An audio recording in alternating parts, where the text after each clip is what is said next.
Ada sebuah kisah tentang seorang wanita yang tega meracuni orang-orang sekampung hanya karena muak dengan perilaku para tetangganya yang suka menggunjingkan dirinya. Jadi, begini kisahnya. Di daerah Wakayama, Jepang, hiduplah seorang wanita berusia 37 tahun yang bernama Masumi Hayashi. Masumi lahir pada tanggal 22 Juli 1961 dengan ayahnya yang adalah seorang nelayan dan ibunya yang merupakan seorang sales asuransi. Sejak kecil, Masumi telah terkenal sebagai anak yang tertutup dan pendiam, sehingga tidak banyak diketahui bagaimana kehidupannya di masa kecil. Setelah lulus SMA, Masumi melanjutkan pendidikannya di sebuah kampus di Osaka dengan mengambil jurusan keperawatan. Namun setelah lulus, ia justru tidak melakukan ujian lisensi perawat dan malah memilih pulang untuk kembali ke Wakayama. Di kampung halamannya, Masumi kemudian menikahi seorang duda bernama Kenji Hayashi yang usianya 16 tahun lebih tua darinya. Setelah menikah, Masumi bekerja sebagai sales asuransi, sementara suaminya adalah seorang pengusaha di bidang eksterminator atau pembasmi hama yang kemudian bangkrut dan tidak bekerja lagi. Dari pernikahannya bersama Kenji, Masumi pun dikaruniai 4 orang buah hati yang tidak pernah disebutkan nama ataupun identitasnya. Pada tahun 1998, Masumi dan keluarga kecilnya pindah ke distrik Sonobe yang masih berada di daerah Wakayama. Daerah Sonobe ini dulunya digunakan untuk pertanian karena wilayah tanahnya yang luas. Tetapi di tahun 1958, Sonobe mulai dikembangkan dan sebagian daerah tersebut dijual pada perusahaan konstruksi untuk dibangun perumahan. Di Sonobe, Masumi dan Kenji menempati rumah yang paling besar dan mewah di wilayah itu. Namun semenjak pindah, keluarga mereka tidak pernah berbaur sama sekali dengan orang-orang yang ada di sekitarnya. Mereka memasang tembok dan pagar yang tinggi di rumah mereka untuk memisahkan kehidupan keluarga mereka dari penduduk desa lainnya. Selain itu, jika ada tetangga yang mencoba mendekatkan diri dengan datang ke rumah mereka, Masumi dan Kenji tak segan-segan untuk menolak atau bahkan mengusir mereka. Bukan hanya antisosial, keluarga Masumi juga dikenal oleh para tetangga sebagai orang yang egois dan arogan. Bahkan saking egoisnya, setiap lewat di jalanan desa dengan mobil BMW-nya, Kenji selalu membunyikan klakson sekencang-kencangnya agar tak ada yang menghalangi jalan mereka. Karena perilaku keluarganya itulah, para penduduk desa pun mulai bergunjing tentang Masumi. Setiap kali lewat, Masumi selalu melihat para tetangganya sedang memandangnya dengan sinis sambil berbisik-bisik. Masumi yang melihat itu lama-kelamaan mulai terusik. Rupanya tatapan tak suka dan gunjingan orang-orang di desa itu berhasil membuat gerah dirinya. Namun meskipun sudah menjadi bahan gunjingan warga sekampung, baik Masumi maupun Kenji sama sekali tidak ada yang mengubah perilaku mereka.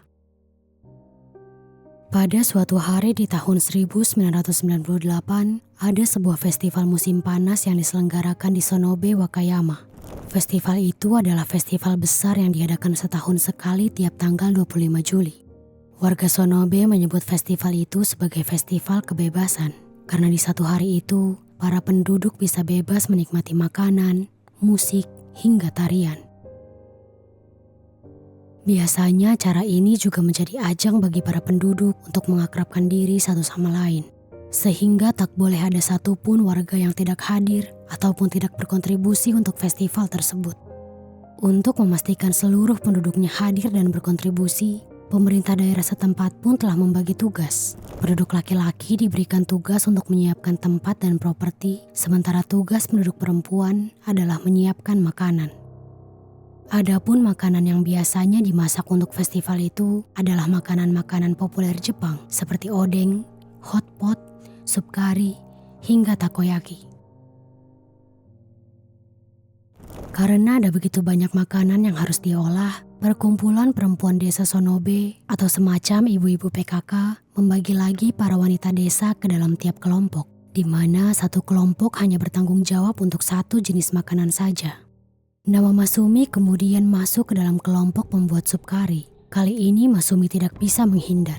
Mau tidak mau dia harus berbaur dengan penduduk desa lainnya untuk memasak makanan bersama mereka. Sup kari sendiri selalu menjadi makanan paling favorit di festival kebebasan setiap tahunnya. Oleh karena itu, tim Masumi pun harus bekerja dengan sangat keras untuk membuat sup kari dengan jumlah besar. Sup dimasak sekitar pukul 1 siang hingga 3 sore di sebuah garasi rumah milik salah seorang warga dan baru dipindahkan ke lokasi acara ketika sudah matang. Singkat cerita, festival pun dimulai dan semua orang mulai larut ke dalam acara dengan bermain games, menikmati makanan, atau sekadar mengobrol dengan pengunjung lainnya. Di saat semua orang sedang sibuk, Masumi justru berbeda. Seorang siswa SMA melihatnya terus mondar-mandir di sebelah panci kari. Namun karena suasana sedang ramai, siswa itu pun tidak terlalu memperhatikan apa yang dilakukan Masumi. Dan setelah melihat itu, ia segera kembali pada kesibukannya sendiri. Diduga pada saat itu, Masumi sedang memasukkan 130 gram bubuk arsenik untuk menyalurkan dendamnya kepada para penduduk desa yang selalu menggunjingkan dirinya dan keluarganya. Diketahui zat sebanyak itu mampu mengeksekusi lebih dari 100 orang. Setelah kejadian itu, festival tetap berlangsung dengan lancar dan riang gembira hingga orang kembali ke rumah masing-masing. Namun tak butuh waktu lama, para penduduk desa mulai merasakan gejala-gejala aneh. Salah satunya adalah Megumi Kagawa. Awalnya Megumi merasa mual hingga muntah-muntah. Sakit yang dialaminya kemudian terus berlanjut hingga seluruh otot di tubuhnya terasa nyeri, perutnya kram, dan dadanya merasakan sakit yang luar biasa. Selain Megumi, seorang dewan Wakayama yang bernama Takatoshi Taninaka juga langsung terbaring lemas begitu sampai di rumah. Keluhannya mirip seperti Megumi. Ia merasakan sakit yang sangat parah di bagian dada dan seluruh tubuhnya lemas hingga tak sanggup bergerak. Melihat suaminya sangat kesakitan, istri Takatoshi segera membawanya ke rumah sakit.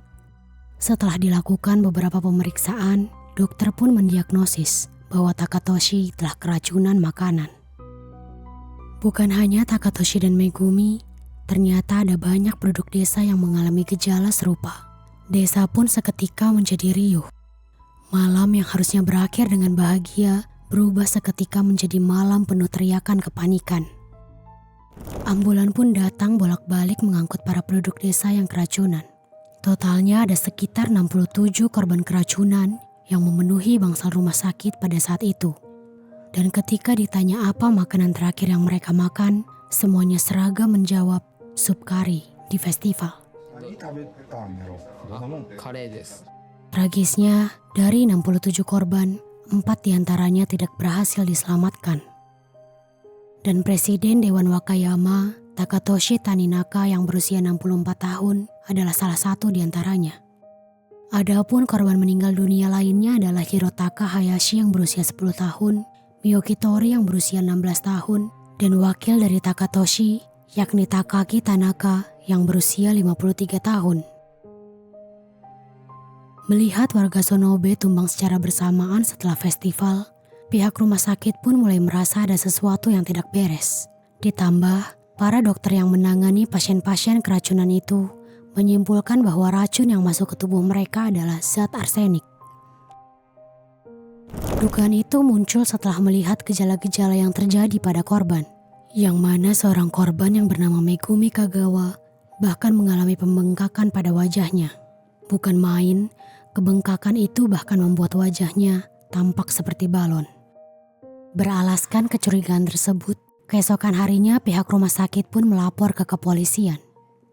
Menanggapi laporan dari rumah sakit, polisi pun segera menginvestigasi kasus tersebut. Mereka mewawancarai para korban dan mengamankan barang bukti utama yang berupa panci kari. 1 minggu kemudian, laporan polisi menyebutkan bahwa benar, jejak racun arsenik telah ditemukan di panci yang digunakan untuk memasak kari. Penemuan polisi itu pun berhasil membuat geger, bukan hanya masyarakat Sonobe, tapi juga seluruh Jepang. Bahkan, salah seorang pekerja di Departemen Kesejahteraan Okayama mengatakan kepada media bahwa kasus ini merupakan pengeksekusian massal. Setelah melakukan serangkaian proses penyelidikan dan memeriksa banyak saksi, polisi pun mengerucutkan dugaan pelaku kepada Masumi.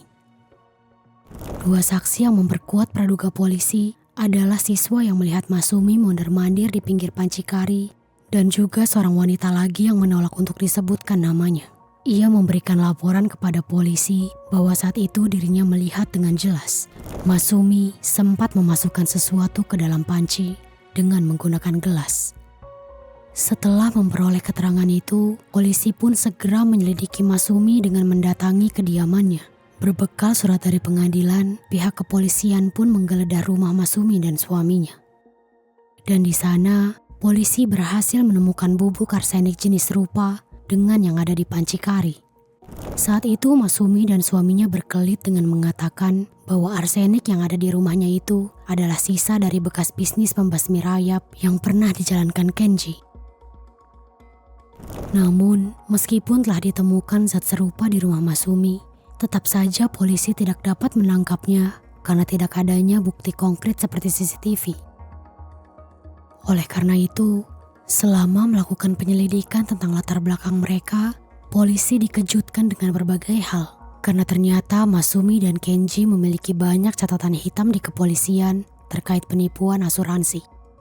Kenji pernah memperoleh sejumlah uang secara tidak sah setelah mengajukan laporan palsu kepada perusahaan asuransi mengenai cedera patah tulang yang dideritanya di bulan Mei 1993 dan luka bakar istrinya pada bulan Februari 1996. Tak sampai situ saja, sekitar bulan November 1997, Kenji juga berhasil mengantongi uang sejumlah 137 juta yen atau 14, miliar rupiah dengan mengajukan laporan palsu yang menyatakan bahwa dia kehilangan fungsi seluruh lengan dan kakinya. Selain itu, selama 10 tahun terakhir Masumi juga tercatat pernah melakukan 3 kali percobaan penghilangan nyawa kepada suaminya dengan menggunakan racun arsenik untuk mendapatkan keuntungan asuransi. Setelah proses investigasi yang begitu panjang, akhirnya polisi pun dapat secara resmi menangkap Masumi dan suaminya 2 bulan kemudian. Meski tanpa bukti langsung, dugaan polisi dan masyarakat telah kuat.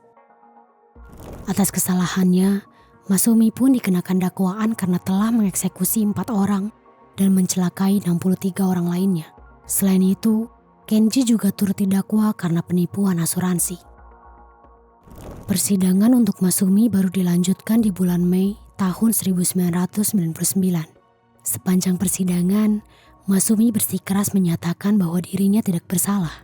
Pengacara yang membelanya saat itu juga mengatakan hal yang serupa, bahwa Masumi memang bersalah atas penipuan asuransi. Tetapi untuk pengeksekusian massal, pengacaranya menyebut bahwa Masumi tidak memiliki motif dan tidak ada bukti langsung yang memberatkannya. Tak mau kalah, pihak pengacara korban membantah alibi pengacara Masumi dengan mengatakan bahwa walaupun Masumi tidak memiliki niat untuk mengeksekusi para tetangganya, tapi semua bukti telah mengarah kepadanya. Dan mungkin motifnya adalah balas dendam, karena Masumi tahu masyarakat Sonobe selalu menggunjingkan dirinya. Setelah melalui berbagai persidangan yang panjang dan alot, Pengadilan Distrik Wakayama akhirnya menjatuhkan hukuman mati kepada Masumi di tahun 2002. Dan hukuman itu diperkuat lagi oleh Pengadilan Tinggi Osaka pada tanggal 28 Juni tahun 2005. Meski begitu, sampai akhir Masumi dan pengacaranya tetap bersikeras bahwa Masumi tidak bersalah, sehingga mereka pun mengajukan banding. Namun pada tanggal 21 April 2009, Mahkamah Agung Jepang menolak banding yang ia ajukan. Masumi pun kembali berusaha mengajukan petisi persidangan ulang pada Juli 2009, tapi Pengadilan Distrik Wakayama menolak permintaannya pada Maret 2017. Masih tak menyerah, Masumi lagi-lagi mengajukan banding ke Pengadilan Tinggi Osaka di bulan April 2017. Namun permohonan banding tersebut juga ditolak. Hingga tahun 2021, Masumi masih juga tidak menyerah untuk mengajukan banding. Tapi sia-sia karena pengadilan tidak berniat mengubah hukumannya dan Masumi pun tetap dihukum mati. Selain hukum pengadilan, hukum sosial juga rupanya terus menghantui keluarga Masumi. Pada tanggal 9 Juni 2021, Putri Masumi yang berusia 37 tahun melompat dari jembatan di Bandara Kansai hingga menewaskan dirinya dan putrinya yang baru berusia 4 tahun. Di kalangan hukum Jepang, Kasus Masumi ini sangat terkenal sebagai kasus yang memiliki kemungkinan besar adanya tuduhan palsu. Pasalnya, motif terdakwa dalam melakukan kejahatan tersebut belum dapat dijelaskan dan tidak ada bukti langsung yang mengarah kepadanya. Putusan untuk kasus ini juga dianggap tidak biasa dan belum pernah terjadi sebelumnya, di mana seorang tersangka dijatuhi hukuman mati tanpa motif, pengakuan, atau bukti material apapun.